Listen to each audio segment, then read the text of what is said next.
Greetings, and welcome. Welcome back to another showing, another class, another meeting, however you want to put it together. Thank you for being here, because you could be anywhere else but you're here. I am your host, Supreme L, and I thank you. I give thanks. And 3/24/2024, as they say on the Gregorian calendar, let's take away 1,000 years, and that is the original date and time.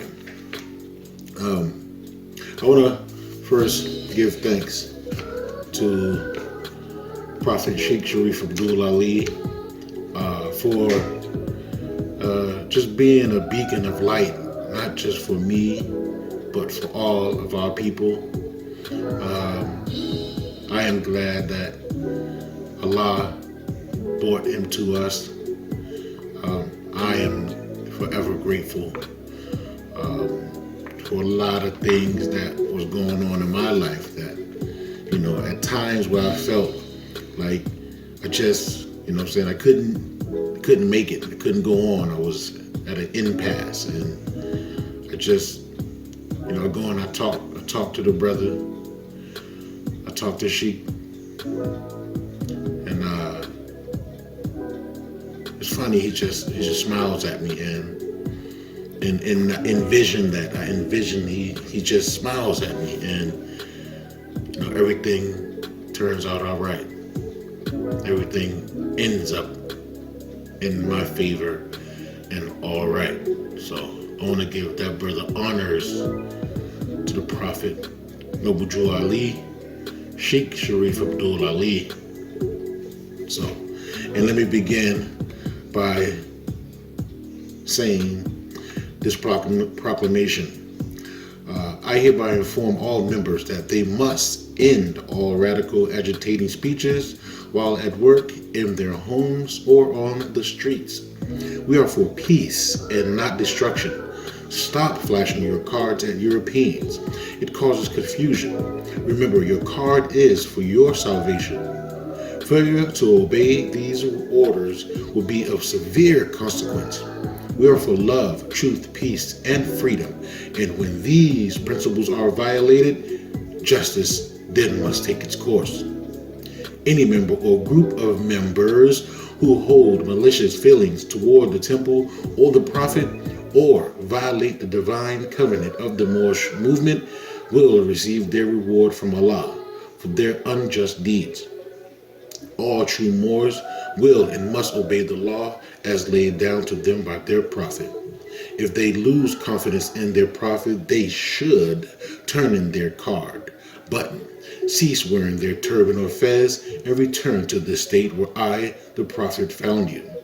This is a holy and divine movement founded by the Prophet Noble Ali, Sheik Sharif Abdul Ali, and if the prophet is not right, the temple is not right. The prophet therefore is sending out the divine plea to all Moorish Americans that they do their part in protecting their prophet and the temple.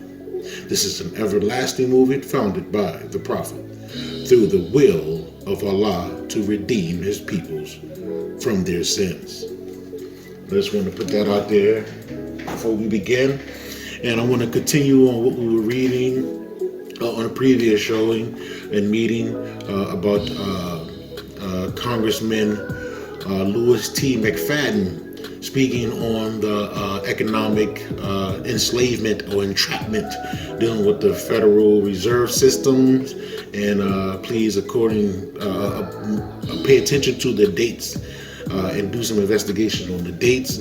So please be mindful, and again, check out the dates that we go over, okay? And this is a number of one of many of his speeches before he was maliciously, and I do mean that, maliciously taken away. I think it was in New York. He was visiting his daughter, and someone poisoned him. So, and he spoke on the Federal Reserve's system. Okay, and we get into it.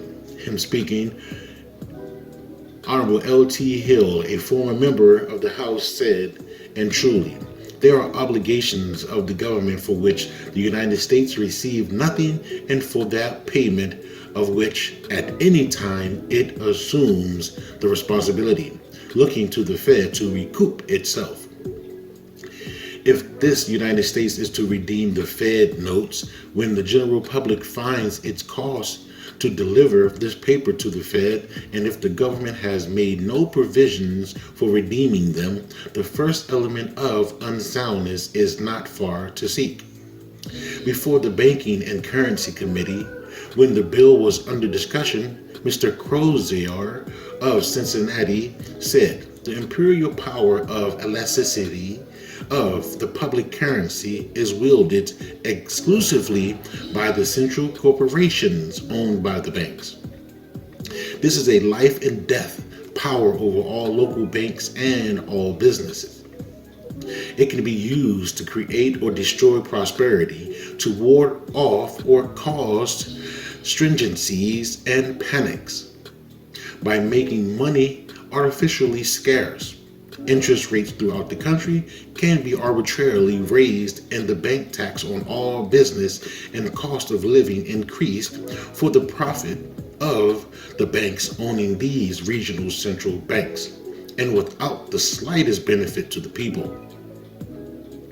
The 12 corporations together cover and monopolize and use for private gain every dollar of the public currency and all public revenue of the United States.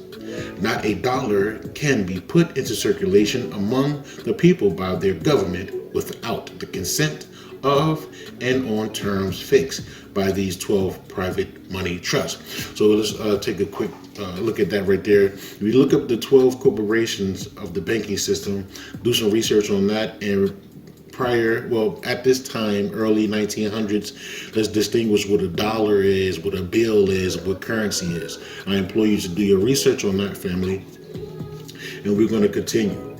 In defiance of this and all other warnings, the proponents of the Fed created the 12 private credit corporations and gave them an absolute monopoly of the currency of these United States, not of the Fed notes alone, but of all other currency.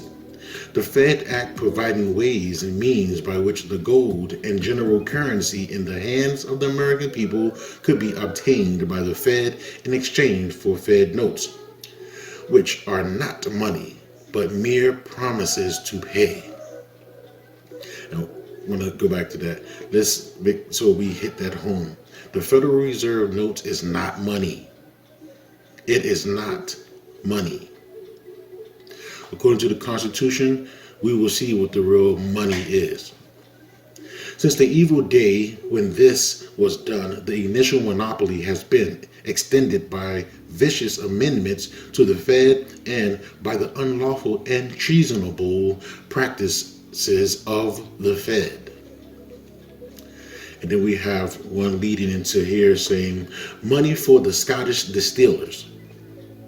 Mr. Chairman, if a Scottish distiller wishes to send a cargo of Scotch whiskey, to the United States, he can draw his bill against the purchasing bootlegger in dollars, and after the bootlegger has accepted it by writing his name across the face of it, the Scotch distiller can send that bill to the nefarious open discount market in New York City, where the Fed will buy it and use it as collateral for a new issue of Fed notes. And we're going to pause right there. And if you know what that means, when you take a bill of sales and you sign it or endorse it, and at that time we're using it and they sent it to New York, and we all know what's in New York and where the Feds is in New York, Wall Street, and where they exchange bills of sales on paper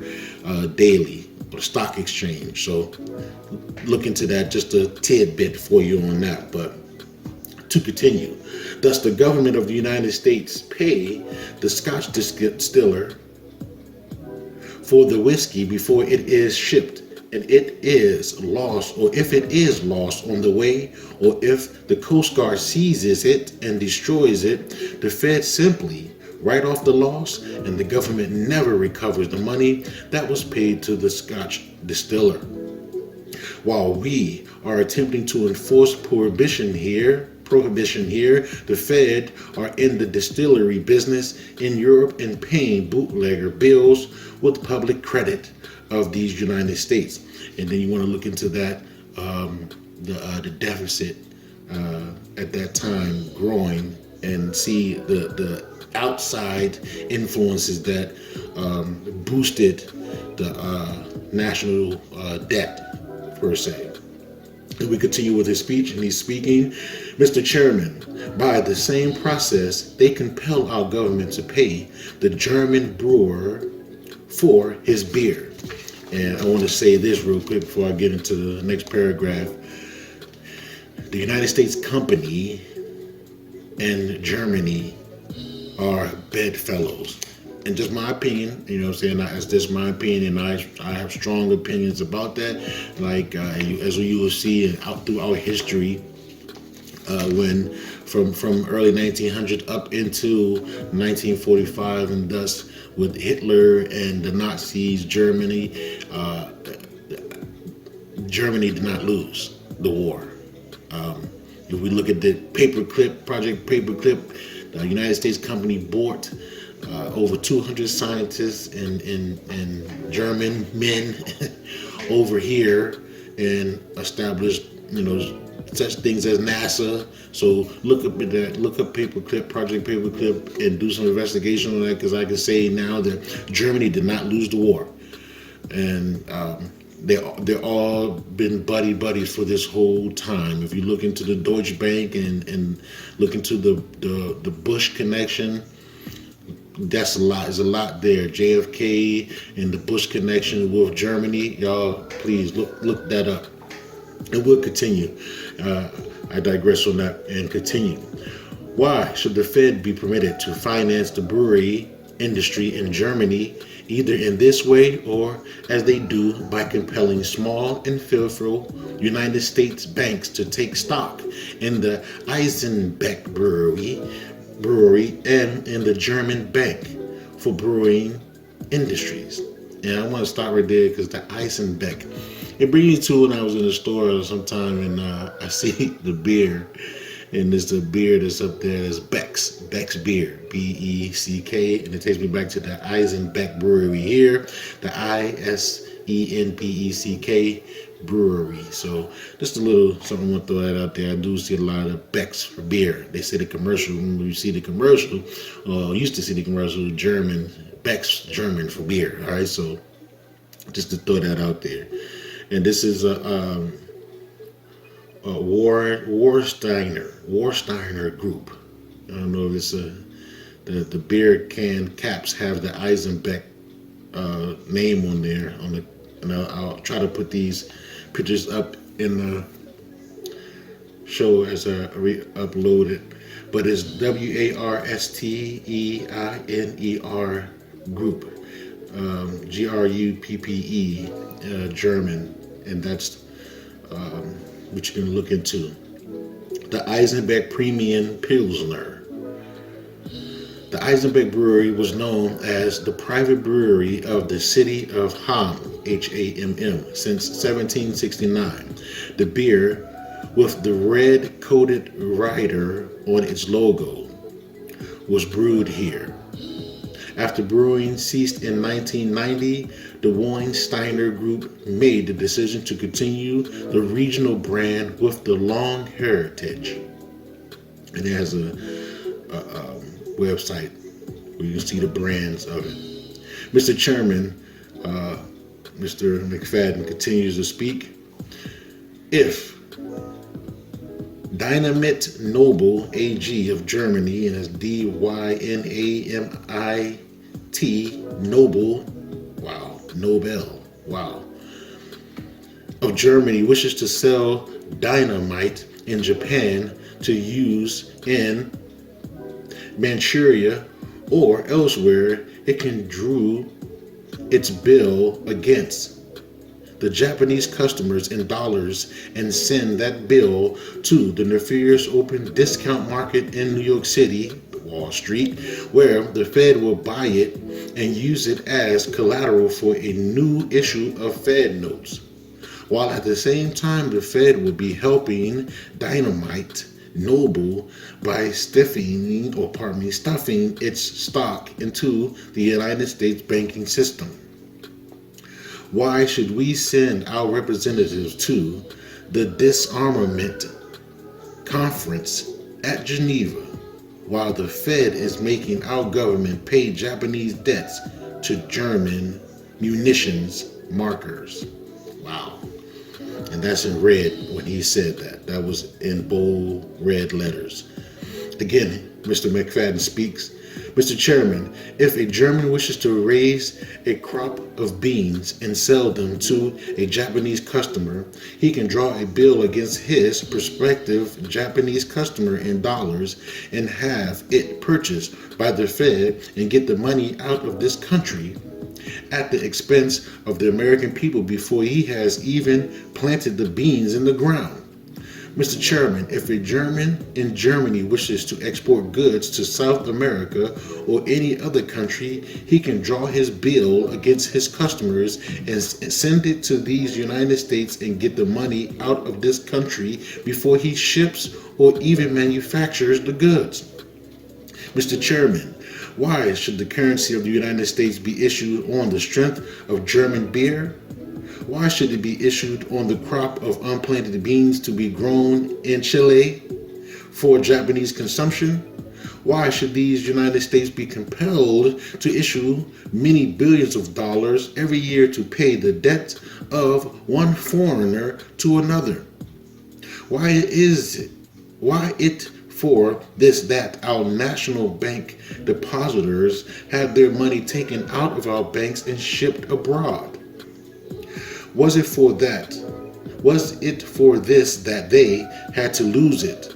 Why should the public credit of these United States and likewise money belonging to our national bank depositors be shipped to support foreign brewers, narcotic drug vendors, whiskey distillers, wig makers, human hair merchants, Chilean bean growers to finance the munitions factories of Germany and Soviet Union? And and I see now why they killed this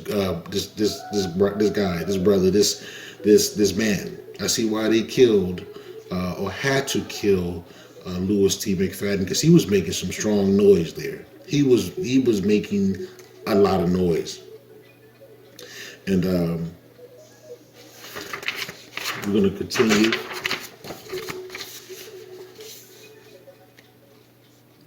All right, and it says the United States has been ransacked.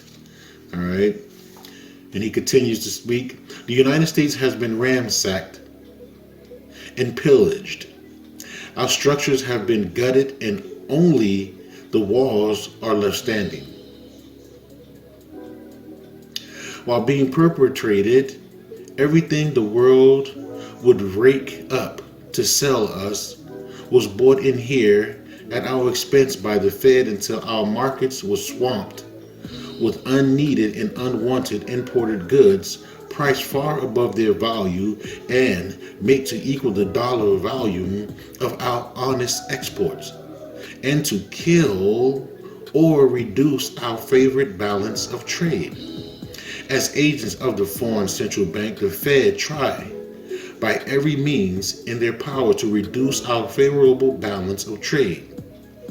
They act for their foreign principle and they accept fees from foreigners for acting against the best interests of these United States. Naturally, there has been great competition among foreigners for the favors of the Fed. What we need to do is to send the reserves of our national banks home to the people who earned and produced them and who still own them, and to the banks which were compelled to surrender them to predatory interests. Mr. McFadden still continues to speak. Mr. Chairman, There's nothing like the Fed pool of confiscated bank deposits in the world. It is a public trough of American wealth in which the foreigners claim rights equal to our or equal to greater than Americans. The Fed are the agents of the foreign central bank. Let me say that again. The Fed are the agents of the foreign central banks. Let's get that into our heads, family. Let's make sure we hit that home and let that sink in for a minute.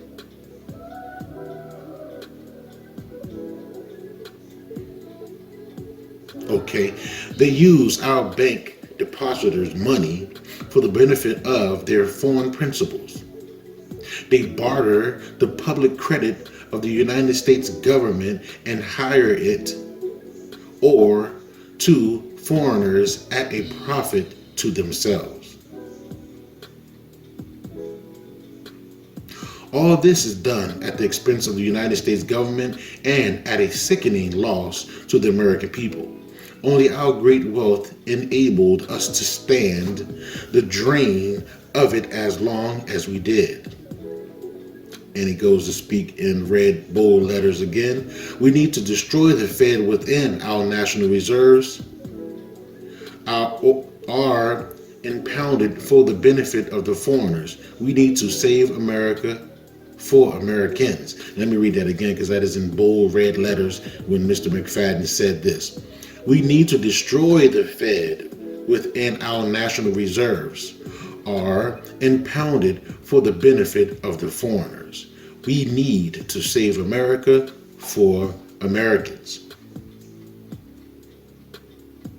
And then it goes on, spurious securities.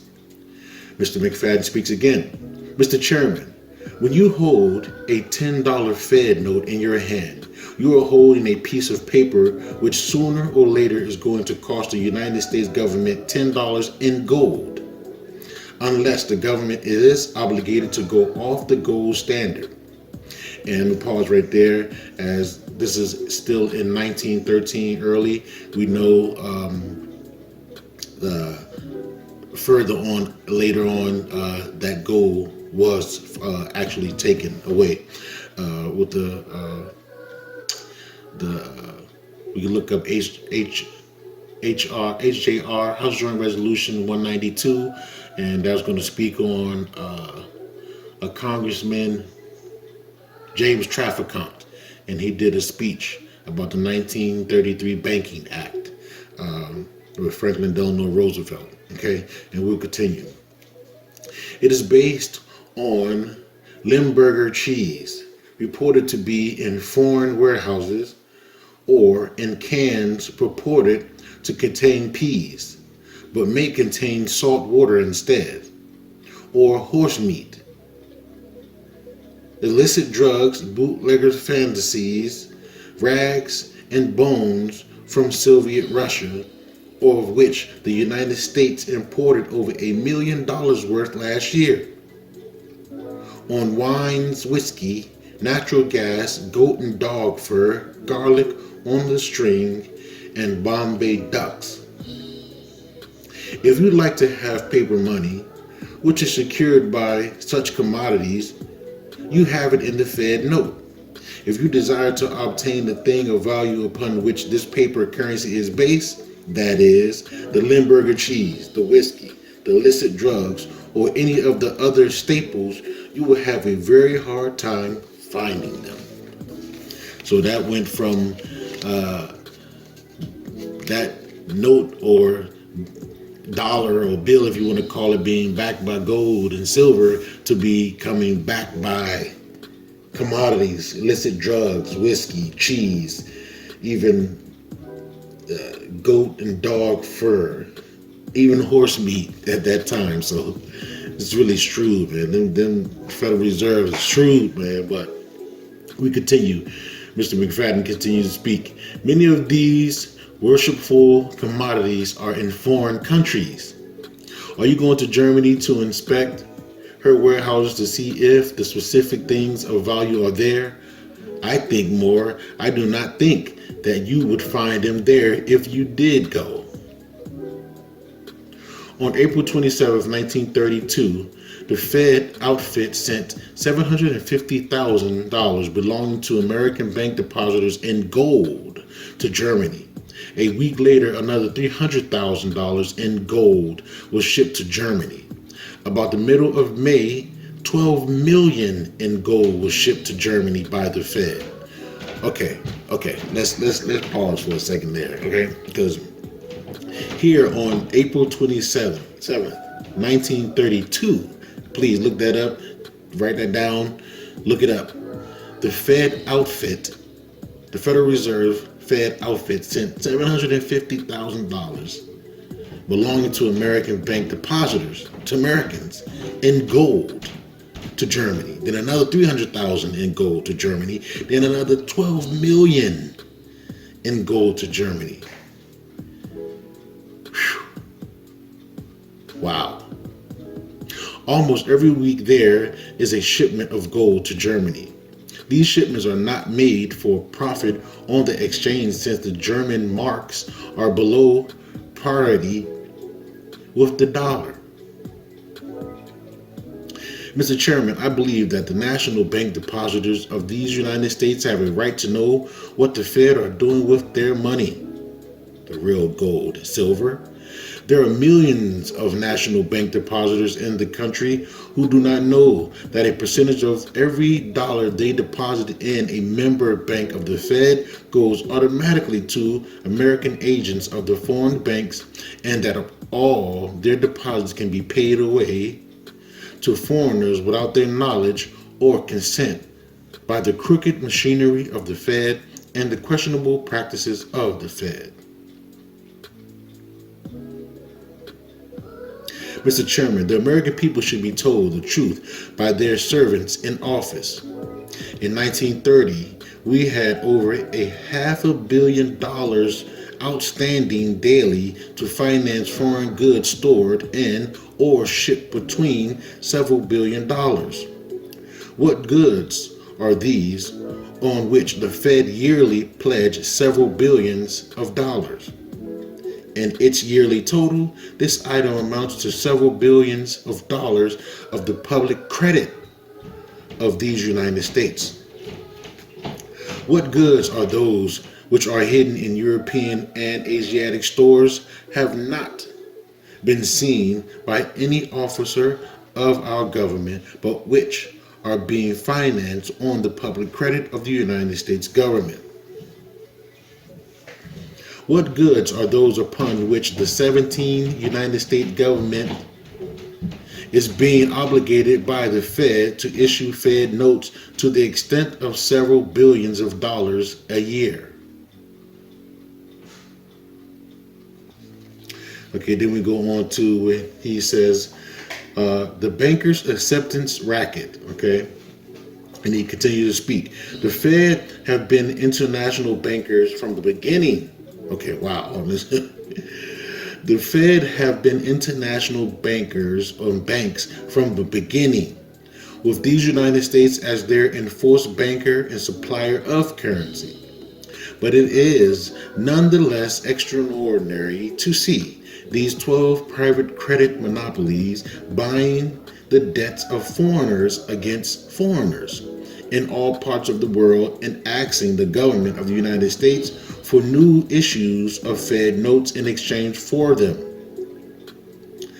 The magnitude of the acceptance racket as it has been developed by the Feds, their foreign correspondents, and the predatory European-born bankers who set up the Fed here and taught your own by and of pirates how to loot the people.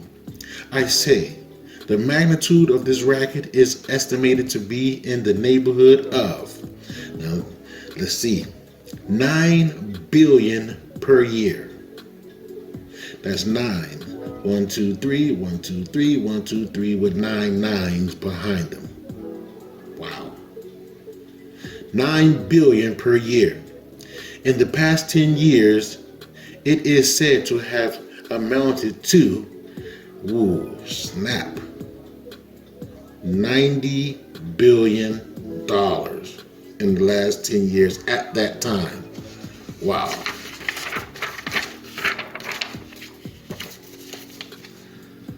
Wow.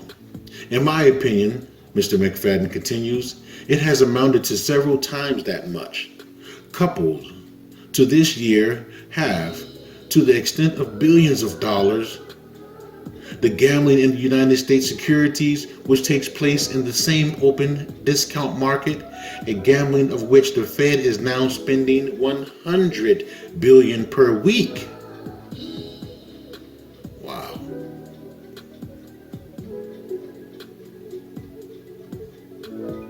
Wow. That is crazy. Pardon me, 100 million per week. Fed notes are taken from the United States government in unlimited quantities.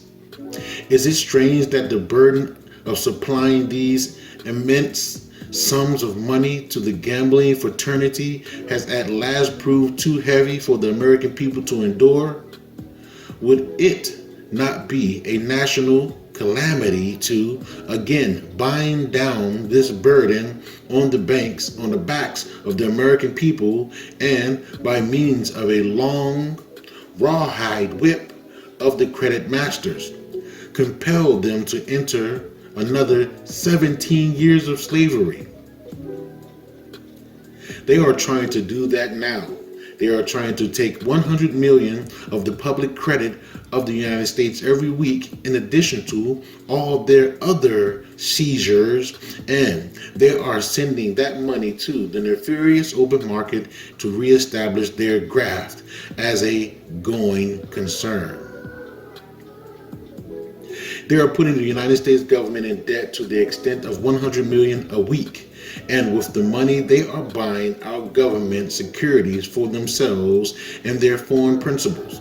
Our people are disgusted with the expenses and experiences of the Fed.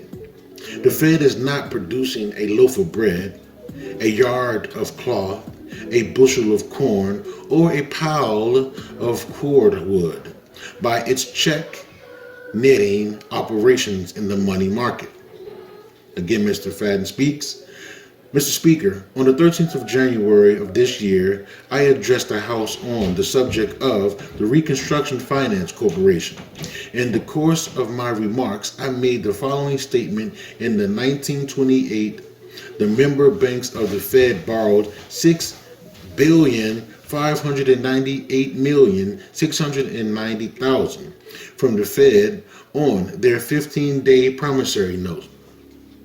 Think it of this: $60 billion payable on demand in gold in the course of one single year.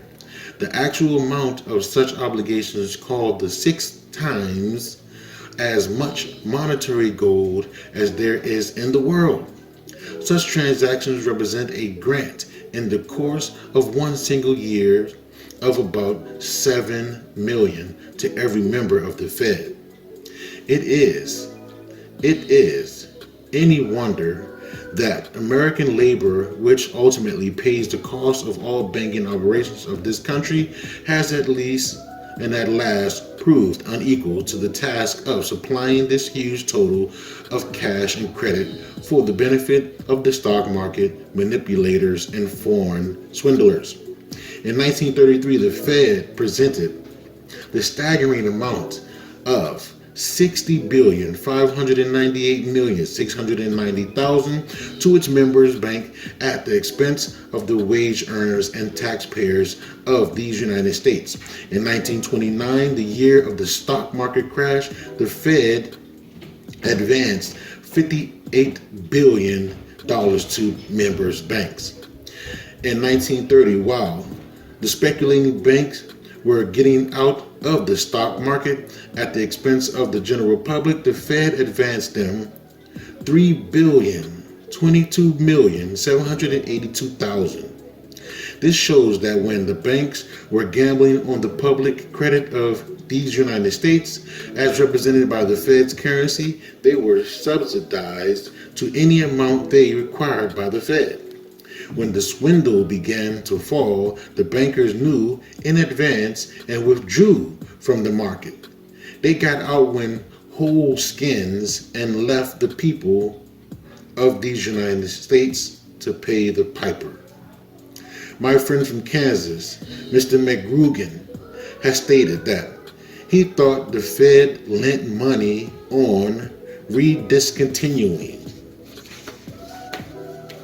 So they do, but they lend comparatively little that way. The real discounting that they do has been called a mere penny in the slot business. It is too slow for genuine high flyers. They discourage it.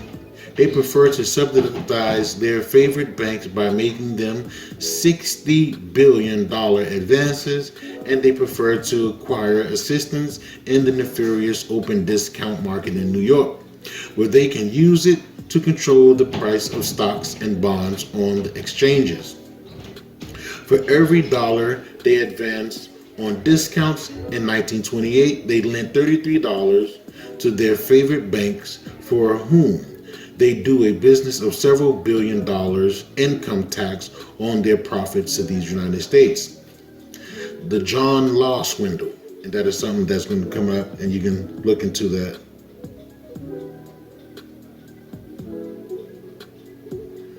This is the John Law swindle over again.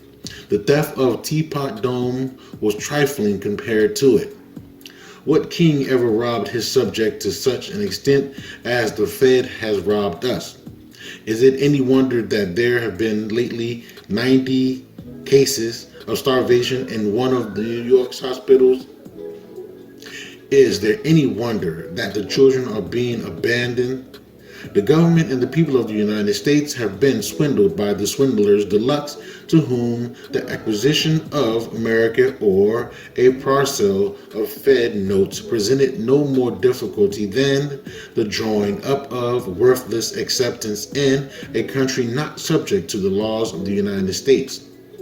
By sharpers not subject to the jurisdiction of these United States, sharpers with strong banking fence on these side of the water.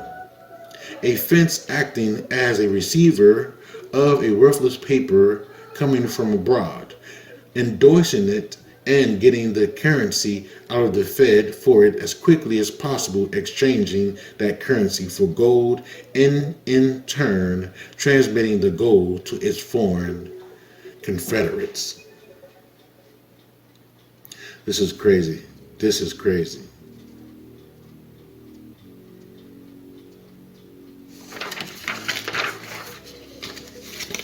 And it does have a